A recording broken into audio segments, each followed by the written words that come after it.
بسم اللہ الرحمن الرحیم۔ السلام علیکم ورحمۃ اللہ وبرکاتہ۔ حضرت امیر معاویہ رضی اللہ تعالی عنہ کا واقعہ ہے کہ رات کو لیٹے اور شیطان نے کچھ اثرات پھیلا کر قلب اور دماغ میں پہنچائے۔ تہجد کے لیے آنکھ نہ کھل سکی اور تہجد چھوٹ گیا۔ حالانکہ ترک تہجد کوئی معصیت نہیں، اس لیے کہ امتی کے اوپر فرض نہ ہے اور نہ ہی واجب ہے، مگر جو اہل اللہ تہجد کے عادی ہوتے ہیں ان کا اگر ایک تہجد بھی قضا ہو جائے تو سمجھتے ہیں کہ ساری عمر عقارت ہو گئی، اور ایسا معلوم ہوتا ہے کہ پہاڑ سر پر آ پڑا۔ تو حضرت امیر معاویہ رضی اللہ تعالی عنہ اس تہجد کے قضا ہونے پر تمام دن روئے، استغفار کیا، دعائیں مانگی اور کہا کہ یہ پہلی بار قضا ہوا ہے۔ غرض اگلے دن جب سوئے ہیں تو عین تہجد کے وقت ایک شخص نے انگوٹھا ہلایا کہ حضرت تہجد کا وقت ہو گیا ہے، اٹھیے اور تہجد پڑھ لیجئے۔ حضرت امیر معاویہ رضی اللہ تعالی عنہ نے اجنبی آواز محسوس کر کے اس کا ہاتھ پکڑ لیا کہ میری محل سرائے میں تو کون اجنبی ہے جو مجھے میرے زنانہ خانے میں تہجد کے لیے اٹھانے آیا ہے؟ اس نے کہا کہ میں شیطان ہوں، تہجد کے لیے اٹھانے آیا ہوں۔ فرمایا کہ کم بخت تو اور تہجد کے لیے اٹھائے؟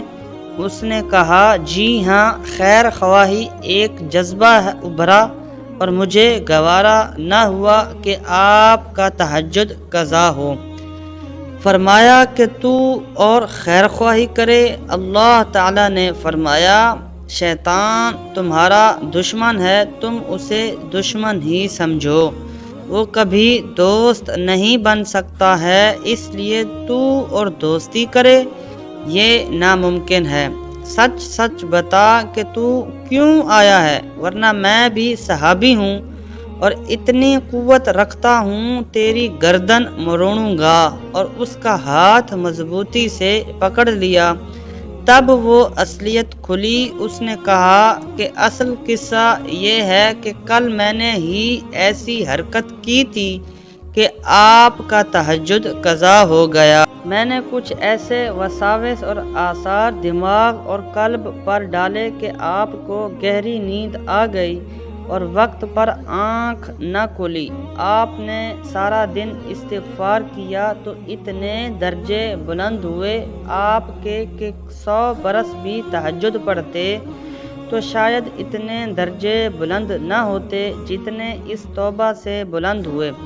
اس لیے میں نے آپ کو اٹھایا کہ اگر آج قضا ہو گیا پھر توبہ کریں گے، پھر درجے بلند ہوں گے، تو 100 درجوں کی بجائے ایک ہی درجہ بلند ہو، یہی اچھا ہے، کچھ تو درجات میں کمی ہوگی۔